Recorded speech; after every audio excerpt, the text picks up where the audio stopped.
जय Hind. Brigadier Hemant Mahajan. काही दिवसापासून artificial intelligence याचा एक मोठा सेमिनार सुरू आहे देशामध्ये आणि तिथे लाखो भारतीय वेगवेगळ्या कारणामुळे तिथे व्हिजिट देत आहेत. आणि हे आपण सगळ्या जगातल्या जवळजवळ 70 देशांना, त्यांच्या उद्योजकांना, त्यांच्या टेक्नोक्रॅट्सना, अनेक संस्थांना एकत्र आणलेलं आहे. आणि आर्टिफिशियल इंटेलिजन्स जे एक अतिशय पॉवरफुल असं शस्त्र आहे किंवा पॉवरफुल असं एक एक पर्याय आपल्याकडे आहे, त्याचा वापर कसा करायचा जगाकरता याच्यावरती हा आर्टिफिशियल इंटेलिजन्सचा सेमिनार आहे. लक्षात असावं की आपण ज्या वेळेला एआयचा इतिहास बघतो तर एक 3 किंवा 4 वर्षापूर्वी जे एआयचे ओरिजिनल संशोधक होते सॅम ऑल्ट्मन, हे भारतात आले होते आणि त्यांना पत्रकारांनी विचारलं की एआय मध्ये अमेरिकेच्या बरोबर येण्याकरता किंवा युरोपियन देशाच्या बरोबर येण्याकरता भारताने कशा प्रकारची पावलं उचलायला पाहिजे. तर त्यावेळेला सॅम ऑल्टमन यांनी एक उपदेश केलं की भारताने एआयच्या भानगडीमध्ये अजिबात पडू नये, कारण याकरता प्रचंड भांडवल लागतं, प्रचंड पैसा खर्च करावा लागतो, प्रचंड प्रमाणात डेटा लागतो, प्रचंड प्रमाणामध्ये वीज लागते आणि हे सगळं भारताला कधीही परवडणार नाही. आपल्या अर्थव्यवस्थेकडे बघितलं तर हे याकरता खूपच पैसा ज्यांच्याकडे आहेत, म्हणजे वेस्टर्न कंपनीज वगैरे, त्याच फक्त याच्यावरती ते काम करू शकतात. तर याच्यामुळे त्याचा उद्देश काय होता सांगण्याचा भारताला, की तुम्ही या भानगडीत याच्या अजिबात पडू नका. आणि आता 3 वर्षांनंतर आपण इथे एक सेमिनार करतो आहे. तर भारताने नेमकं काय करायचं ठरवलं आहे हे आपल्याला कळायला पाहिजे. एआयचा वापर आपण 140 कोटी जे भारतीय आहेत त्यांना लाभ होण्याकरता करतो आहे. म्हणजे या ताकदीमुळे, एआयच्या ताकदीमुळे व्यापक जनहित हे साधलं गेलेलं पाहिजे. आता होतं काय की ज्या वेळेला तुम्ही खूप मोठी मोठी मॉडेल्स तयार करता तर खर्च खूप होतो. म्हणून आता भारताने ठरवलेलं आहे की सेक्टर स्पेसिफिक मॉडेल्स जी आहेत ती तयार करायची. म्हणजे विद्यार्थ्यांकरता एआय, व्यापाऱ्यांकरता सेपरेट एआय, मग नंतर शेतकऱ्यांकरता सेपरेट एआय. तर याच्यामुळे काय होतं की याच्यामुळे आपल्याला डेटा कमी डेटा आपल्याला कमी आपण वापर करतो. आणि दुसरी गोष्ट की जे सीपीयूज असतात ज्यांच्या मदतीने हा डेटा अॅनलाइज केला जातो ते जरी कमी असले तरी काही फरक पडत नाही. आणि सर्वात जास्त आपण एक जनरिक मॉडेल बनवून सगळी कामं एकाच मॉडेलला द्यायच्या ऐवजी आपण सेक्टर स्पेसिफिक जी मॉडेल्स आहेत ती बनवतो आहे. म्हणजे शेतकऱ्यांकरता वेगळं, दुकानदारांकरता वेगळं, किंवा कॉर्पोरेट वर्ल्ड करता वेगळं, विद्यार्थ्यांकरता वेगळं, मेडिकल प्रॉब्लेम्स करता वेगळं, अशीच आपण मॉडेल बनवली तर आपल्याला जी प्रोसेसिंग ताकद लागते, जी जीपीयूज लागतात ते कमी लागतील.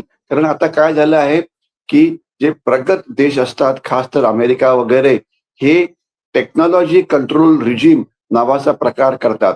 म्हणजे काय की जी ताकदवान टेक्नॉलॉजी असते, ताकदवान जे तंत्रज्ञान असतं ते बाकी जगाकडे ते अजिबात देत नाही. ते बाकीच्या जगाला सांगतात की तुम्ही जे तंत्रज्ञान आहे ते आमच्याकडनं भाड्याने घ्या, तुम्ही स्वतःचं तंत्रज्ञान बनवायच्या भानगडीत पडू नका, कारण तुम्हाला ते जमणार नाही.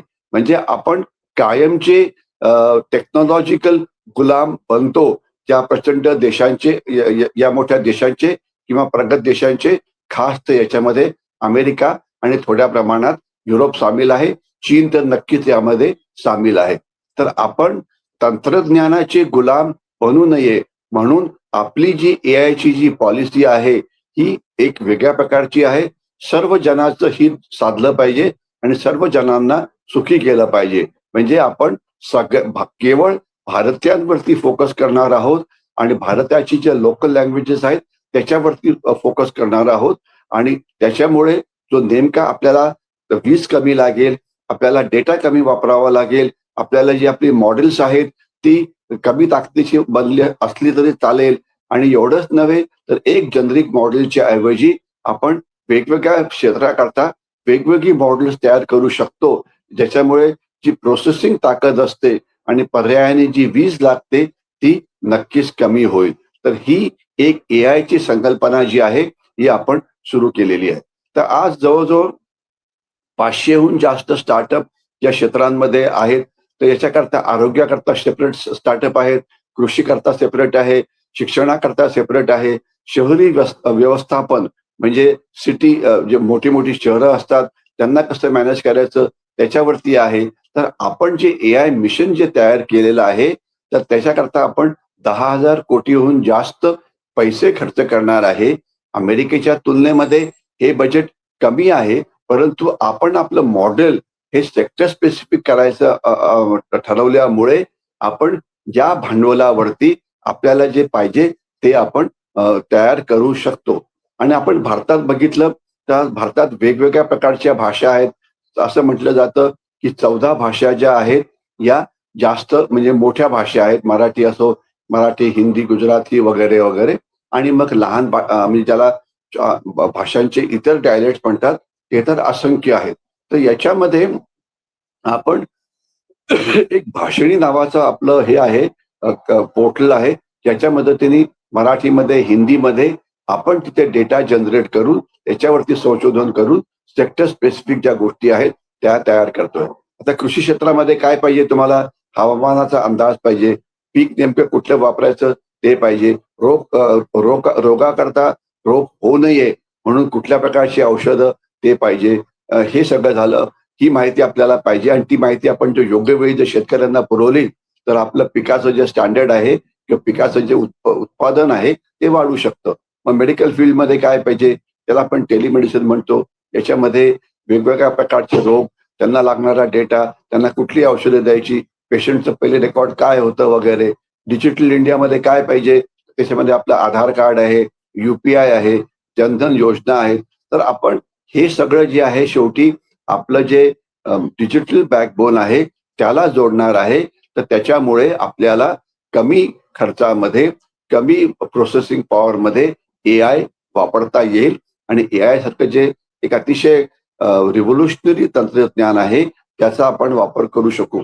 आपल्याला आठवत असेल की अनेक वेळा आपल्या काही तज्ञांनी म्हटलेलं आहे, आपले पंतप्रधान सुद्धा म्हणाले होते की एआय वाईट आहे की चांगलं आहे ही विनाकारण चर्चा करण्यात काही अर्थ नाहीये. एआयचे जे चांगले उपयोग आहेत ते आपण करून घेऊन आपलं जे गव्हर्नन्स आहे, जे ईज ऑफ लिव्हिंग आहे, जी राहण्याची व्यवस्था आहे ती सुधारली पाहिजे. आणि त्याच्यामध्ये जे वाईट प्रकार जे होतात त्याच्याविषयी मी तर जास्त बोलत नाही. म्हणजे एआय तुमची विचार करण्याची शक्ती थांबवू शकतो. विद्यार्थी याच्यामुळे म्हणजे विद्यार्थी अभ्यास करायच्या ऐवजी सगळी सोल्युशन्स जी आहेत ती एआयच्या मार्फत घेऊ शकतात वगैरे, वगैरे. तर याच्यामुळे एआयचा चांगला वापर कसा करायचा आणि वाईट वापर कसा टाळायचा हे प्रत्येक सुशिक्षित भारतीयाला कळालं पाहिजे आणि आपण चांगला वापर हा करून घेतलाच पाहिजे. आणि आता हे जे समिट होते आहे एआयची, याच्याकरता भारतासाठी अनेक फायदे आहेत. याच्यामध्ये म्हणजे आपल्या देशामध्ये गुंतवणूक म्हणजे इन्व्हेस्टमेंट वाढणार आहे, संशोधन वाढणार आहे. या सगळ्याकरता मोठ्या प्रमाणामध्ये माफ करा, आपल्याला मॅनपॉवर लागते रिसर्च करण्याकरता, तर ती भारतामध्ये आहे. तर त्याच्यामुळे ही सगळी जी GCC आहेत, ही सगळी सेंटर्स रिसर्च करणारी ही भारतात निर्माण होते आहे आणि भारतामध्ये आपण आपण त्यांना वीज पुरवू शकतो. आपल्याकडे सोलर एनर्जीमुळे विजेचा काही प्रॉब्लेम नाहीये. तर ही आपल्याला जो एक म्हणजे जगाला पुढे जाण्याकरता जे रिसोर्सेस पाहिजे, मग ते माणसाचे असो की विजेचे असो की जागेचे असो, ते भारतामध्ये आहे. तर यामुळे भारतामध्ये सुद्धा गुंतवणूक जी आहे ही मोठ्या प्रमाणात वाढत आहे. आणि भारताचं सर्वात मोठं काय आहे की आपल्याकडे 140 कोटी लोक आहेत जे रोज मोठ्या प्रमाणात डेटा जनरेट करतात. त्याच्यावरती संशोधन करून आपल्या देशाला उपयुक्त असे आपण एआयचे मॉडेल बनवायला पाहिजे. केवळ जनरिक मॉडेल म्हणजे ChatGPT असतं किंवा जेमिनी असतं किंवा किंवा परप्लेक्सिटी वगैरे असतं. ते जनरिक मॉडेल जे आहेत त्यांना खूपच कम्प्युटिंग पॉवर लागते, खूपच त्याच्यावरती खर्च होतो. त्याऐवजी आपण सेक्टर स्पेसिफिक जर मॉडेल बनवली तर आपल्याला जो फायदा आहे हा नक्की जास्त होईल आणि त्या दृष्टीने आपण काम करतो आहे. तर ही जी एआयची जी क्रांती आहे किंवा हे इंडिया AI इम्पॅक्ट जे समिट आहे, तर याच्यामध्ये याचा फायदा आपल्याला नंतर जे म्हणजे ग्लोबल साऊथचे कंट्रीज आहेत, म्हणजे जे गरीब देश आहेत, आफ्रिकेतले असो की एशियातले असो, त्यांना पण करून द्यायचा आहे. तर म्हणजे आपल्याकडे जे तंत्रज्ञान होईल, त्याचा वापर जो आहे, हे इतर गरीब देश आहे, हे सुद्धा करू शकतील.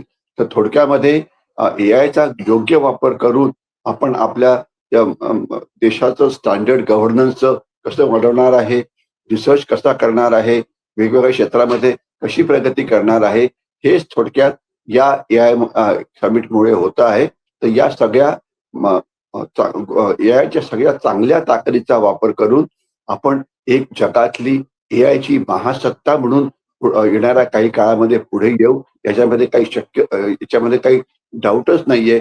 परंतु सर्वात जास्त महत्वाचं हे आहे, की एआयचा फायदा जो आहे, हे आम जनतेला रोजच्या जीवनात त्यांचं जीवन सहाय्य करण्याकरता किंवा चांगलं करण्याकरता आपण केला पाहिजे.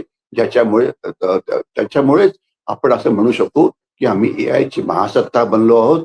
याचा वापर जगाकरता किंवा नको ते मॉडेल तयार करण्याकरता करण्यात काही अर्थ नाही.